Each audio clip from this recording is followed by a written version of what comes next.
महाराष्ट्र न्यूजमध्ये आपले स्वागत आहे। बातमी आहे अंगणवाडी सेविकांसाठी।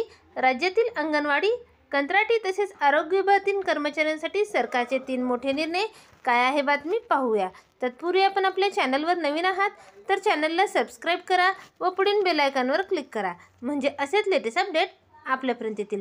राज्यातील एकात्मिक बालविकास सेवा योजनेमधील राज्यातील अंगणवाडी कर्मचाऱ्यांना ग्रॅज्युटी लागू करण्याचा धोरणात्मक निर्णय होईपर्यंत त्यांना एक रकमी लाभ देण्याचा निर्णय मंत्रिमंडळ बैठकीत घेण्यात आला आहे।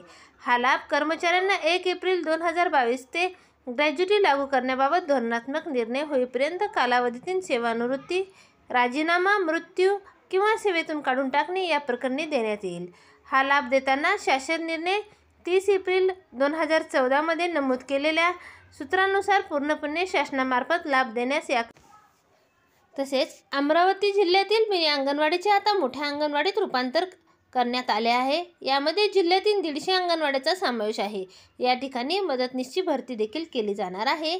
त्यासाठी जिल्हा परिषद महिला व बाल कल्याण विभागाकडून रिक्त पदभरती प्रक्रिया सुरू झाली आहे। येत्या काही महिन्यात भरती प्रक्रिया पूर्ण करण्यात येणार आहे। राज्यातील हजारो मिनी अंगणवाडीचे मोठ्या अंगणवाडीत रूपांतर करण्याचा निर्णय राज्य शासनाने घेतला आहे। त्यामध्ये जिल्ह्यातील 14 प्रकल्पातील 150 अंगणवाडीचे मोठ्या अंगणवाडीत रूपांतर करण्यात येणार आहे, शासनाने दिलेले आहे। विशेष म्हणजे मिनी अंगणवाडी या ठिकाणी काम करत असलेल्या सेविकांना मानधन कमी होते।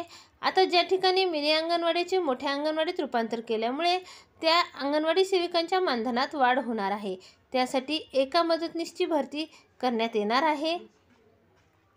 मदतनीसची पदे भरणार मिनी अंगणवाडींना पदोन्नती। जिल्हा परिषद महिला व बाल कल्याण विभागाच्या अखत्यारीत येणाऱ्या 14 तालुक्यापैकी धारणी वगळता उर्वरित 13 तालुक्यातील 150 अंगणवाडीचे मिनी अंगणवाडीचे रूपांतर आता अंगणवाडी केंद्रात करण्यात आले आहे। त्यामुळे या ठिकाणी मिनी अंगणवाडी सेविका म्हणून कार्यरत असलेल्या अंगणवाडी सेविका पदावर पदोन्नती मिळणार आहे। त्या अंगणवाडी केंद्रात नव्याने मदतनीसची भरती करणार आहेत,